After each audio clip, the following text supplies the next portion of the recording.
When it comes to the world of electric vehicles, BYD, of course, is one of the most famous names in the world. They're in fact the biggest manufacturers of four-wheeler electric vehicles, and their products have been very well received in India. We've driven the E-Max 6, we've driven the E-Max 7, we've driven the Atto 3, and what we're driving today is their latest offering, the Sealion 7. Now, BYD says this is their new SUV. I'm not entirely convinced about that, but what does it offer to you, the Indian customer, as a package? How big is the battery? How much is the power? What kind of torque does it produce? What kind of range it has? We're going to answer all of those questions in our video today.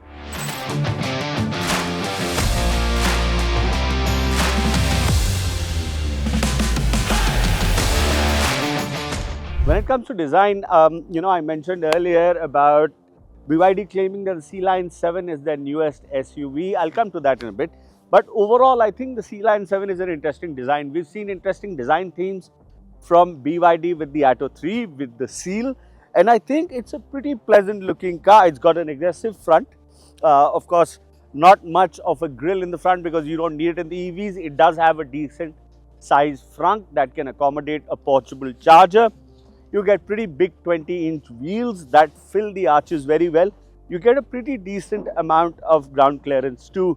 You of course get the flush door handles that come out when you lock or unlock the car. And I think overall it's quite balanced. I quite like the detailing that's on the rear of the car. The taillights are almost as if it's drops of water, which goes with the Sealion theme. The full width taillight is quite nice.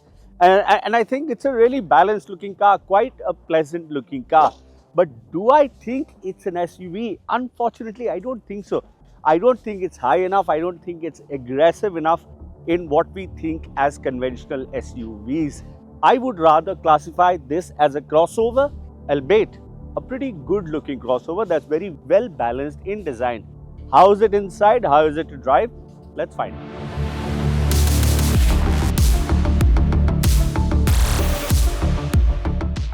While I think the design of the Sealion is pretty good and it looks quite premium on the outside, it's when you get inside the car that you realize that the Chinese makers, BYD especially, are really ramping up the game when it comes to fit and finish and quality.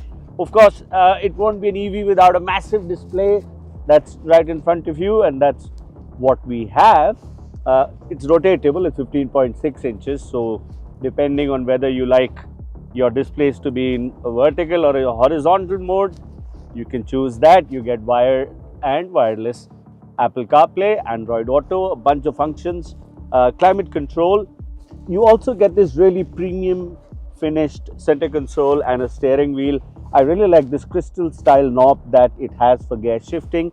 The one thing I don't like, which has been a pet peeve for me for a very long time, is that all the HVAC controls, your AC control, climate control, is all controlled through the touchscreen.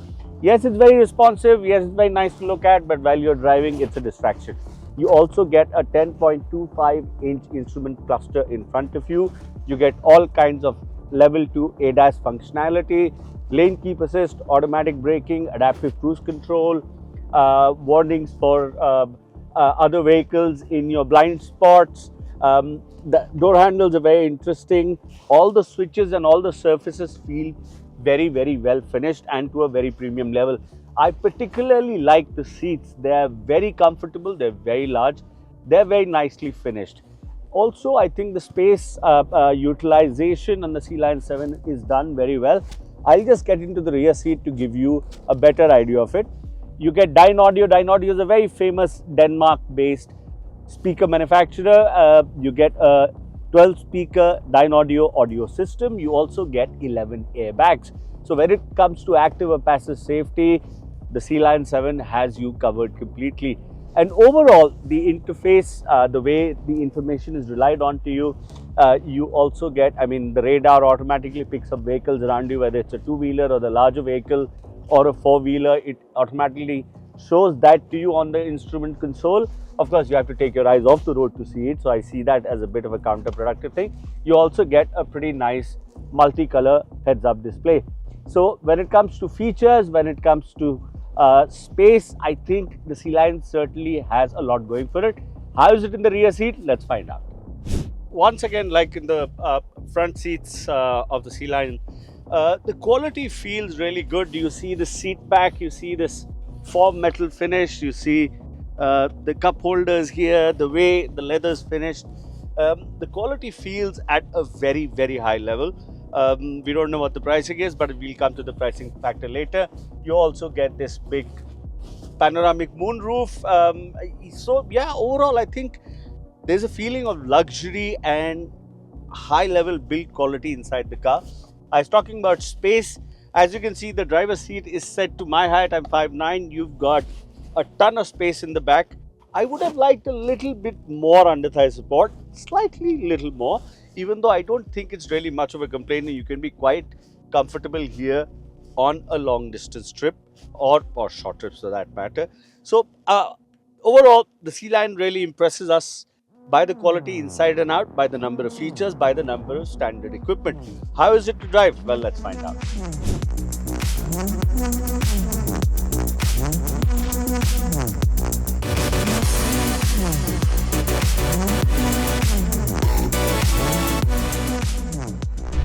Now, I've already told you about what the Sealion 7 looks like, what the space is like, what the features are like. Let us come down to some of the more mechanical aspects of the Sealion 7.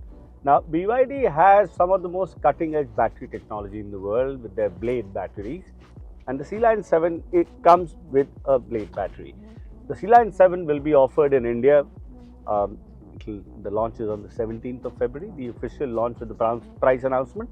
It will be offered in two versions, premium and a performance. What is the difference between the two? Well, first up, both of them come with the same battery. It is a 82.56 kilowatt hour battery, so a fairly substantially large battery, which is good because that means you'll get more driving range out of a single charge. What are the differences between the premium and the performance? Well, as far as mechanics go, the premium will be offered with a single motor. The performance which we are driving comes with a dual motor all-wheel drive setup. The single motor Sealion 7 will obviously have less power, less torque. It will accelerate from 0 to 100 in about 6.7 seconds, whereas the performance version which we are driving is almost 522 bhp, 690 Nm of torque, so that's a lot of torque. Obviously, both cars, because of the large battery pack, are not the lightest. The single motor version will be just above 2.2 tons, I think 2240 kilos or something in that range, whereas the performance version we're driving is just above 2.3 tons. So obviously they're not the lightest, but then none of the EVs are. Keeping that in mind, the all-wheel drive version still accelerates from 0 to 100 in 4.5 seconds, top speed of 215 kilometers an hour. Now, one of the nice things I felt, and I'll show you right now, we are going full pelt, is that the Sealion 7 obviously picks up speed like that, but it does so in a very progressive manner, despite having so much torque, so much power. Because what we'd seen in the earlier generation of EVs 2 or 3 years ago, say for example the Volvo XC40, which features a similar amount of torque like the Sealion 7, was that the acceleration was very violent. If you use the throttle pedal liberally, it really pushed you back and you had to sort of realign your expectation of how fast the car is going to go, how fast it's going to pick up speed. The Sealion 7 in that aspect at least is a lot more progressive and not as violent. So you feel a lot more comfortable even if you're driving it fast. Maintaining 3-digit speeds is a joke. You can do very high speeds and you can do it all day. The more important thing that comes in an EV is of course the range. And the Sealion 7 in premium version, single motor, will give you about 567 kilometers or so claimed range. And the performance version we are driving is just over 540. In real world terms though, from what I'm seeing from the 110 kilometers we've done today and the level of charge we've lost and stuff, I think at least in the performance version, Your realistic expectation on a single charge in our normal driving, urban plus highway driving conditions should be about 400 425 kilometers. You could do slightly better if you're a less lead-footed driver than I am. So yeah, that keeping that into account, I would think between the two versions, your real world range will be somewhere between 400 and 450 kilometers an hour. Now, one of the things that annoy me slightly, I'm not a big fan of the ADAS function. One more safety feature that the Sealion 7 gets is this surveillance camera that's constantly surveilling the eyes of the driver. And even though I'm usually looking down the road, it is rather sensitive, and as you heard a couple of times in between, it keeps reminding you to keep your eyes on the road, keep your eyes on the road. I'm trying to see how I can turn that off because it can get slightly annoying, especially if you know what you're doing. Of course, if you're not that careful a driver, then it probably is a very good safety feature to have. Now, what do I think of the Sealion in general? I think other than the ADAS being slightly intrusive by my standards, I think the only other thing I can think of is that the big 20-inch wheels give it a bit of a harsh ride. So if you live in an area where the roads are really bad, that's the one thing that I would consider. Other than that, the NVH is fantastic. The wind noise is terrifically well controlled. It feels really comfortable inside. It's very well isolated from outside. Stereo system is fantastic. The display looks great.